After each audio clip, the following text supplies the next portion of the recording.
it wouldn't be complete as a day without the point of order from the Honourable Member for Rhondda, Mr. Chris Bryant.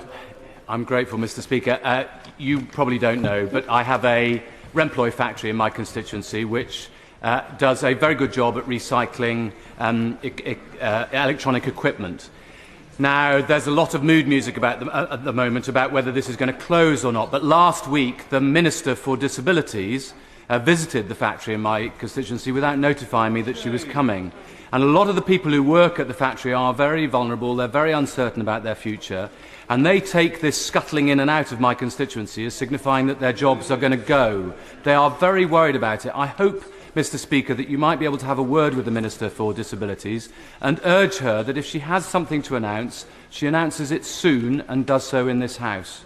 Well, I'm grateful to the Minister, to the Honourable Gentleman for his point of order, and certainly the Minister for Disabilities will have heard, or she will shortly hear, the point that the Honourable Gentleman has made. He will know that it isn't a rule contained in our standing orders, but rather a convention, a custom, a courtesy of the House, that somebody, a member visiting another member's constituency, notifies that member in advance of the intended visit. And I would remind members on both sides of the House of the importance of adhering to that courtesy. It doesn't matter whether the member visiting is a backbencher or a minister or an opposition frontbencher. It is a courtesy and it should be upheld.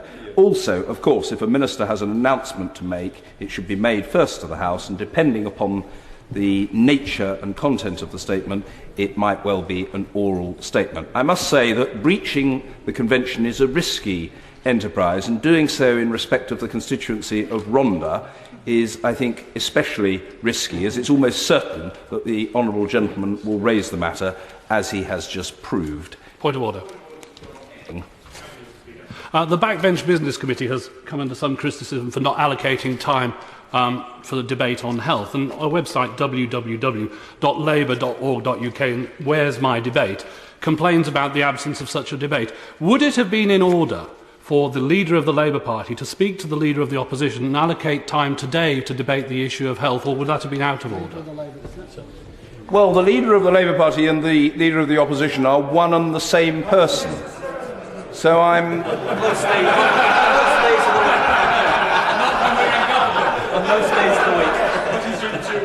Now, the Honourable Gentleman is a very clever and sophisticated fellow, and it may well be that he's raised a very clever and sophisticated point. But if he has, it warrants time to be contemplated. And it may be too clever and sophisticated for the Speaker. At any rate, I won't deal with it now. But I'll reflect on the Honourable Gentleman's points. I invariably reflect on his points, and we'll see where we get. Point of order, Mr. Paul Flynn. Can I raise a point of order about a statement by Sir Christopher Kelly this morning at the Public Administration Committee, where he said that the Prime Minister had almost certainly broken the Ministerial Code in not having an investigation into the conduct of the previous Secretary of State for Defence and Mr. Adam Werrity. Instead, the probe was conducted by the senior civil servant. This is a view that's also been expressed by the only enforcer of the Ministerial Code, Sir Philip Moyer, who has now resigned. Do you think it's appropriate that, as in this situation, that there are two investigations that are now necessary, a legitimate investigation into the conduct of the previous Secretary of State, Mr. Adam Werrity, and also an investigation into the conduct of the Prime Minister? And as the only person who can authorise an investigation in the Ministerial Code is the Prime Minister himself, is it a matter perhaps for you in the Chair to consider whether action is needed into the allegations by Sir Christopher Kelly? Well, he's a very experienced member, and he never uses a word accidentally. And I notice in his attempted point of order his use of the word perhaps, which I suspect was surrounded on either side by an appropriate comma. And my answer is that no, it's not a matter for the Chair, and this isn't a point of order for the Chair.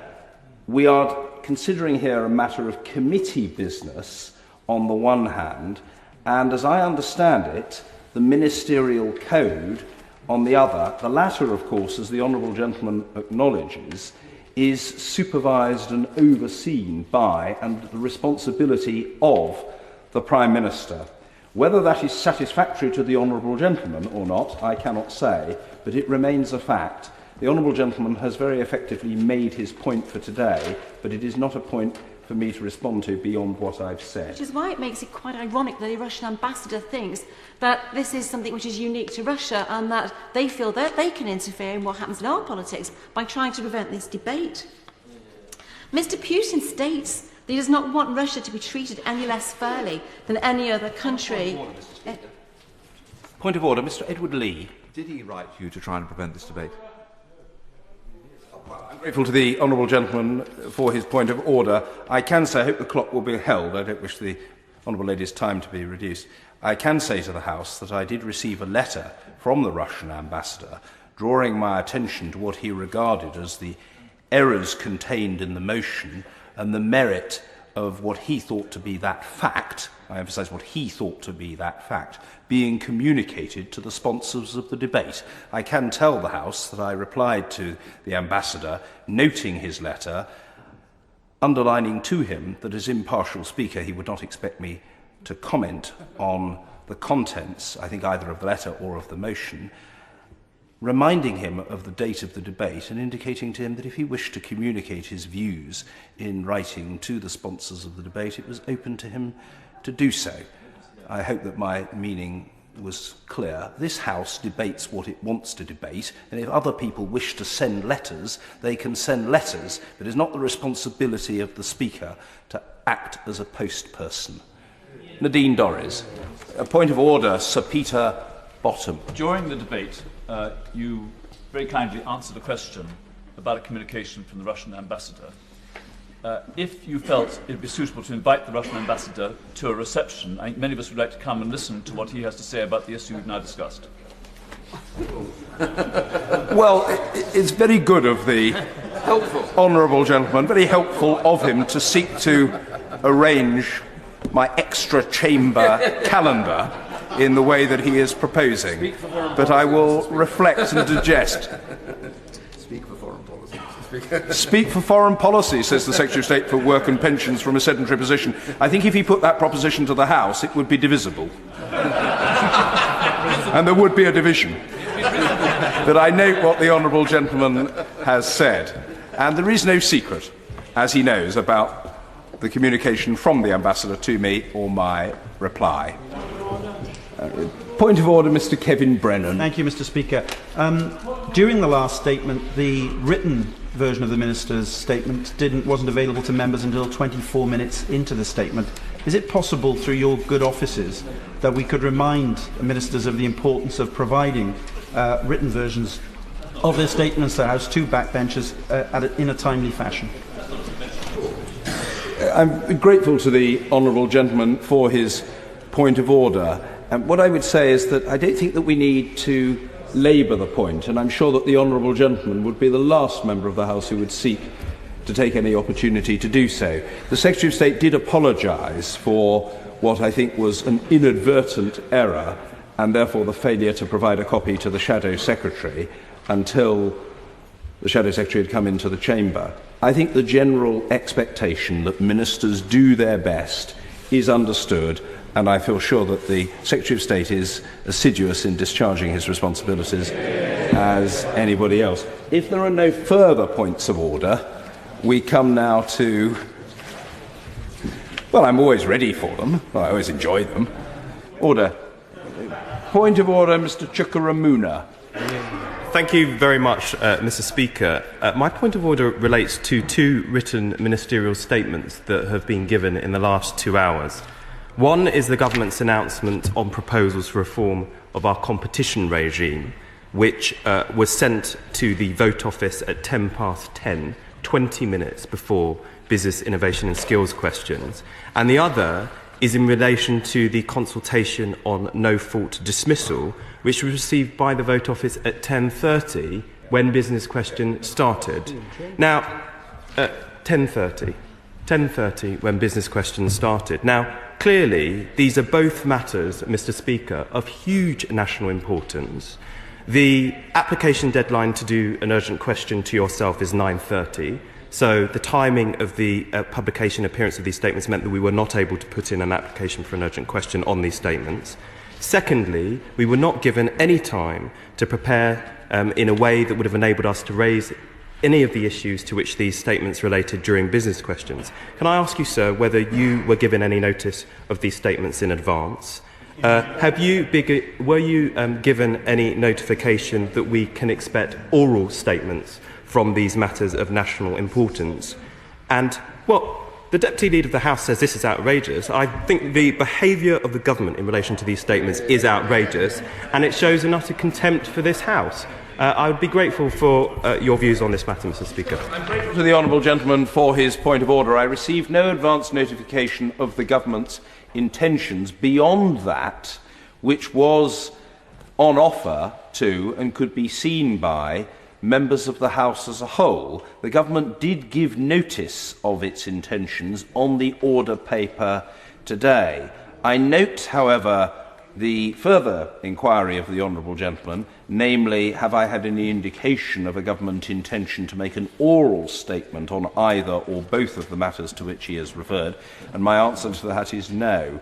The wider response to the honourable gentleman is that nothing disorderly has occurred. I think it is helpful to the House to have the maximum possible notice, and I can understand the honourable gentleman's disappointment that some of these matters appeared in the vote office in the form of documentation only at the time that business innovation and skills questions was taking place. He may think that that is unseemly or disappointing, and it may be something that he wouldn't himself be inclined to do. I don't know, but nothing disorderly has taken place.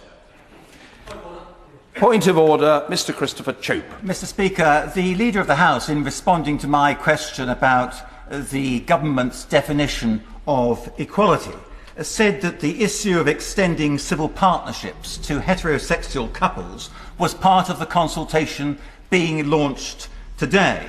But can I refer you, Mr. Speaker, to paragraph 1.5 of the executive summary of the consultation document, which says the consultation, therefore, does not look at reforms to civil partnerships, for example, opening up civil partnerships to opposite-sex couples. Can we get a statement from the government either adopting the policy endorsed by my right honourable friend on front bench, which I would be very grateful for, or putting my right honourable friend correct and so that he has to correct the record? But, Mr. Speaker, this is a very important issue, because you will recall that when people served on the Standing Committee on the Civil Partnerships Bill, some of us, I think particularly myself, moved amendments saying that civil partnerships should be available to heterosexual couples. And we were told then that civil partnerships were the exclusive domain for same-sex couples because there was no such thing as gay marriage. Now the situation seems to be changing, but there needs to be some equality consistency, I think, on the part of the government. Well, my response to the honourable gentleman is as follows. First of all, the honourable gentleman has a beady eye and is a keen student of detail, and I'm not in any way surprised that he is familiar with the detail of the consultation document and has studied the various numbered paragraphs. The honourable gentleman's made his point, and it's open to the Leader of the House to respond if he wishes, and perhaps to accept that on that factual point the honourable gentleman is correct. Secondly, the honourable gentleman refers to the Standing Committee on the Civil Partnership Bill and suggests that I might remember that experience.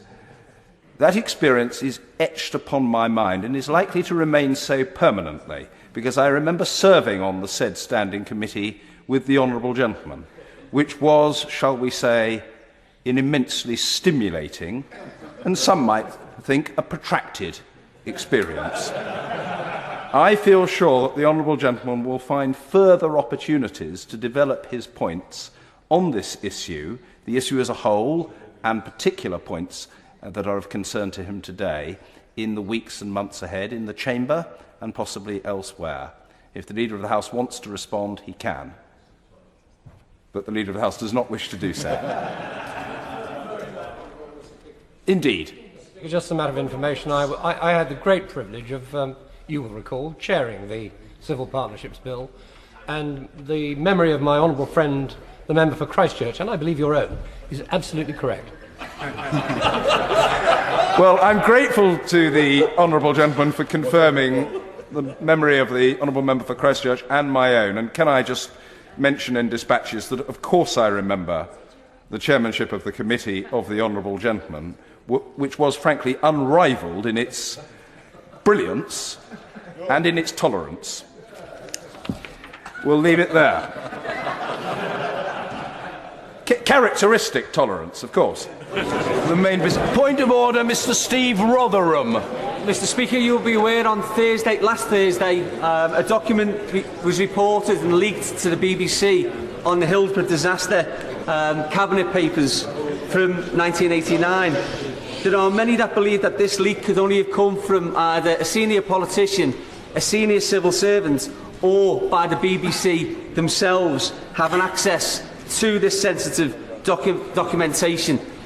Mr. Speaker, there are also further suggestions that there may well be further leaks on a drip basis, which will undermine the work of the Hillsborough Independent Panel. Given the urgency...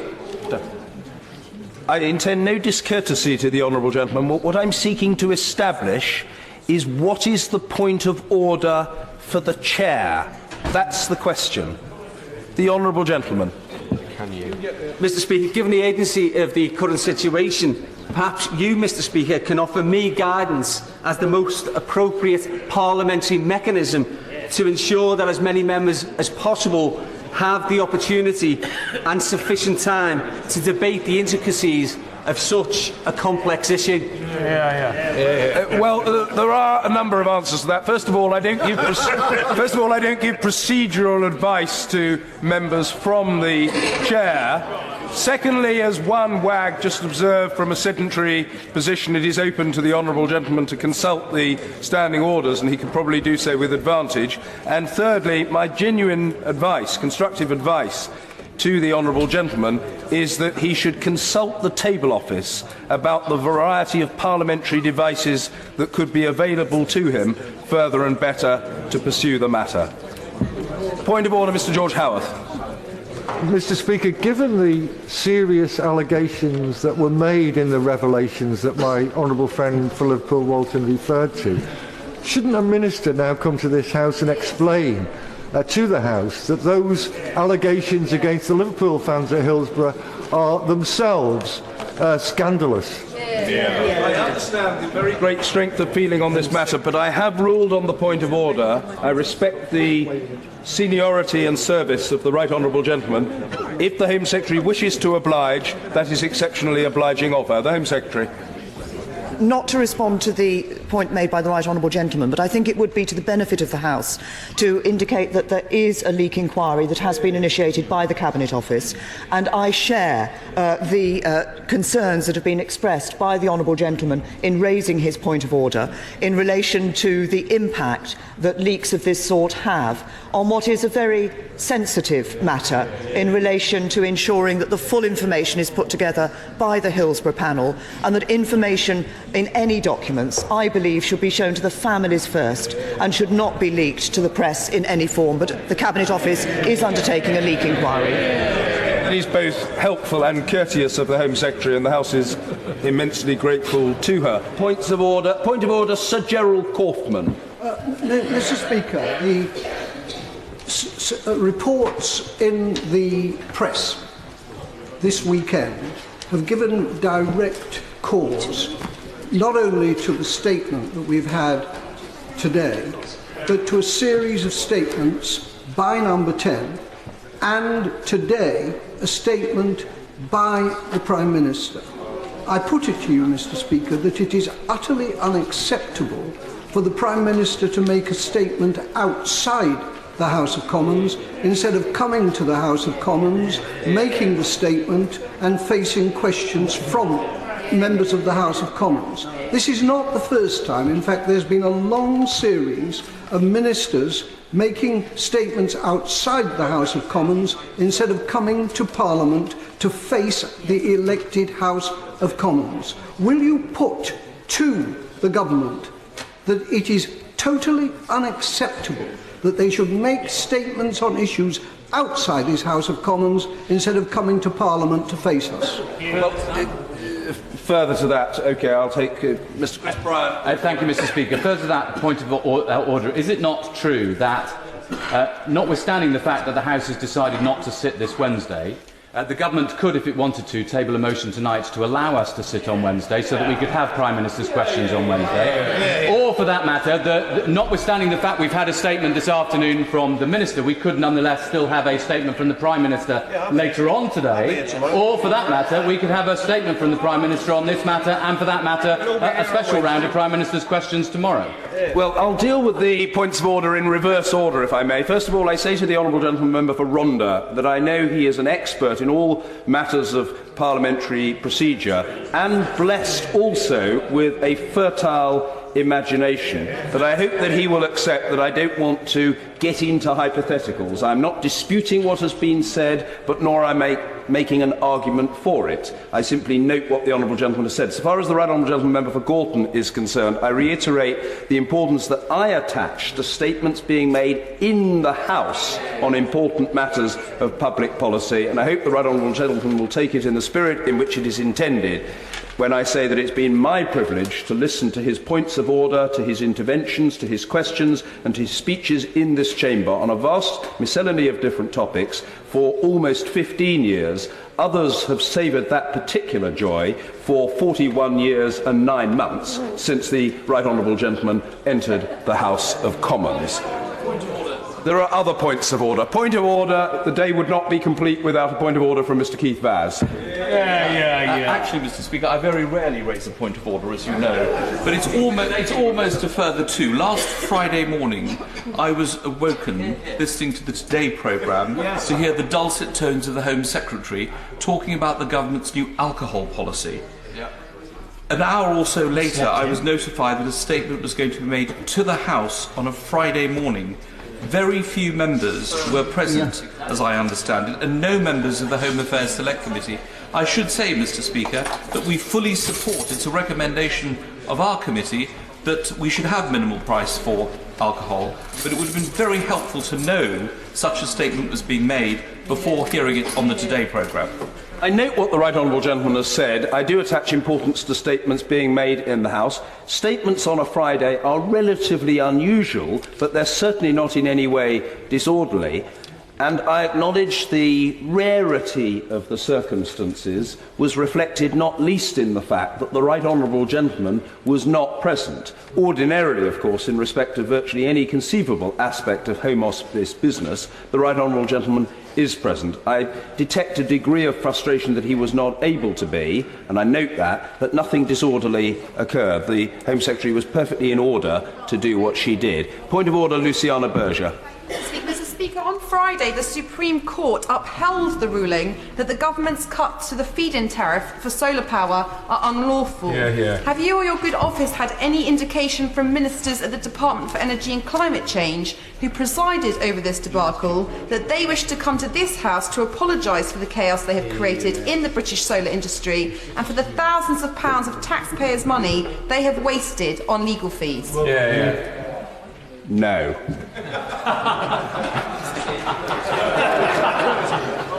If there are no further... I beg the honourable lady's pardon. Point of order, Fiona O'Donnell. Thank you, Mr. Speaker, and it is my first point of order, so I can understand that something so uncharacteristic may have slipped your eye. Could you urge the Cabinet Secretary to hurry back to the House? Because in answer to one question, he described the Prime Minister's flat at 10 Downing Street as private property. So could he clarify, has the government sold off part of 10 Downing Street, or did he misinform the House?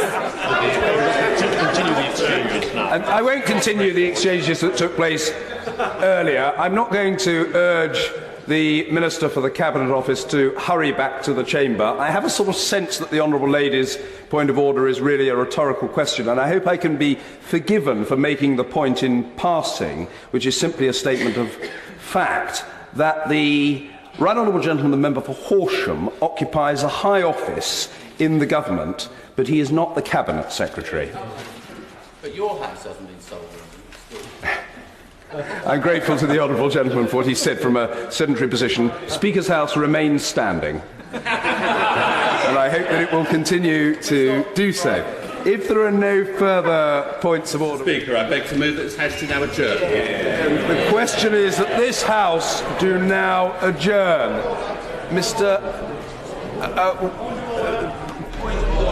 The Honourable Gentleman was a bit slow on the uptake. I told him he should do his point of order before the adjournment, but anyway, we'll give him a go. Point of order, Mr Andrew Bridgen. Thank you, Mr Speaker. What powers through the Chair to censure Her Majesty's opposition, who spent 5 days opposing the cut in the top rate of tax from 50p and then abstained from voting in the lobbies, Mr Speaker?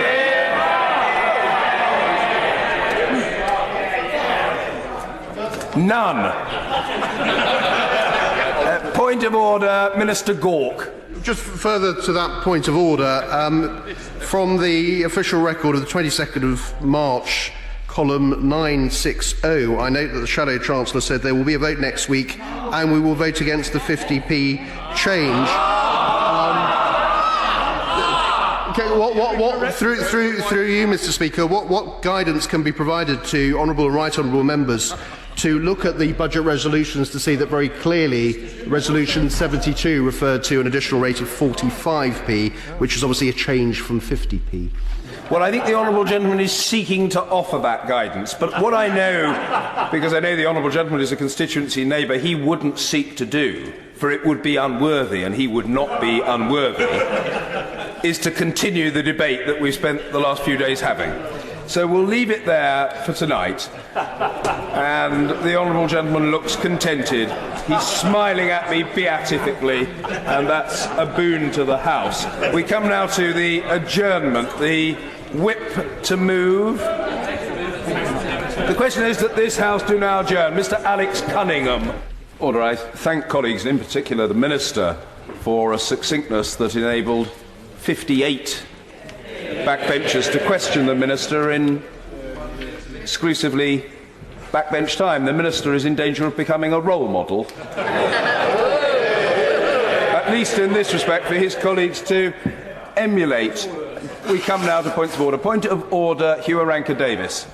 Thank you, Mr Speaker, and I'll try and emulate that as well. Mr Speaker, on the 1st of March from the dispatch box, in response to a debate on attacks by dangerous dogs, the DEFRA Minister and Member of Parliament for South East Cambridgeshire made an explicit and very welcome promise. He stated, "If a minister stands at the dispatch box and says that something will happen very shortly, it means precisely that. It certainly means before the House rises for Easter." That deadline expires today, Mr Speaker, on the 27th of March, yet there is silence from DEFRA, from the government, nearly 2 years after the consultation ended. Mr Speaker, nearly 100 people are treated in hospital every week, kennelling costs are now out of control and spiralling, and people are rightly sickened across the whole of these benches by the latest attacks from aggressive and uncontrolled dogs. And those sympathies, Mr Speaker, go out to the 5 police officers from Newham, injured in the latest attack. Dog bite incidents in the UK have risen 79% in London and 43% nationally in recent years, according to figures from the Kennel Club. So, on a point of order, Mr Speaker, can I ask whether you have received any late indication of the intention of the government to make a statement today, or whether you do have any powers as Speaker and defender of the rights of this House to summon the Minister to explain why the government has broken this promise again? The answer to both of the Honourable Gentleman's inquiries is no, but he has placed his concerns upon the record. Point of order, Fiona O'Donnell. Thank you, Mr Speaker. This House business and environmental organisations have been waiting for a statement from the Secretary of State for DEFRA since the autumn of last year on mandatory carbon reporting. We read in the Financial Times this morning, Mr Speaker, that the Government has abandoned its commitment to MCR. We also learned that Michael Gehintze, a well-known climate change sceptic and funder of Lord Lawson's climate think tank, was one of the Tory donors who had dinner at number 10 with the Prime Minister. Surely, Mr. Speaker, members of this House should have had the opportunity to question the Secretary of State about the further delay in the Government making a statement. No written ministerial statement, no oral statement, and a report has only just been laid with the Table Office. I would appreciate, Mr. Speaker, your guidance. Otherwise, members of this House are simply left wondering what this Secretary of State has to hide. Point of order. The front bench will have heard what she has to say. She will know, and the House can testify, that I attach great importance to ministers making statements to the House of new policy, but such statements arise when... Order. I don't require any assistance. Order. Such statements arise when, and only when, there is a new policy to announce. There isn't a matter that engages the Chair today, but the Honourable Lady has placed her concerns on the record, and I thank her for doing so. Point of order, Mr. Andrew Miller. Mr. Speaker, I want to raise a point of order which I've given you and the Leader of the House prior notice. This arises from a question I raised with the Leader of the House last Thursday about the publication of a response to the Science Select Committee's report on alcohol guidelines. I raised that because of a leak from the Home Office. It now appears that the leak was correct, and yet the government chose not to separate, for whatever reasons, the publication of its strategy and its response to the Select Committee, which was delayed by over a month. Now, this is not the right way to treat a Select Committee doing serious work on these matters, and it's quite clear that whilst the Leader of the House clearly did not mislead me, he did not tell me the full story. Could you use your good offices to ensure that this kind of incident does not happen again, because it undermines the work of select committees? I note what the honourable gentleman says. He should be encouraged by the presence on the Treasury bench of the Deputy Leader of the House, who will have listened to and heard what he has to say. The gravamen of the honourable gentleman's complaint appears to relate to the relationship between the Science and Technology Committee and, in this case, the Home Office and perhaps the government more generally. I can say only that these are not matters of order on which the Chair can rule. The Select Committee should pursue these questions with the government, and if the committee is dissatisfied with the response, it should in the first instance take the matter up with the liaison committee. Point of order, Mr. Christopher Chope. Mr. Speaker, I hope that you can guide the House in relation to what we're going to do with the finance bill when we get back, because there are 2 days set aside for committee on the floor of the House on the Wednesday and the Thursday immediately after Easter, but we haven't yet got the bill published. On the order paper tonight, there is a provision saying that amendments to the finance bill will be able to be tabled in advance of second reading, but we don't yet know what subjects in the finance bill will be considered on the Wednesday and Thursday of the first week back, because obviously those subjects are normally in an agreement between the opposition and the government, and I'm a party to neither of those, and I wonder when we find out what those subjects were going to be. And on the topic of the finance bill, I wonder what you could do, Mr. Speaker, through your good offices, to ensure that there's a timely response to questions which are pertinent to the finance bill. I've had some priority notice questions which have remained unanswered for over a week, which directly bear upon the issue of child benefit, and I wonder what you could do to ensure that the Treasury bench responds quickly.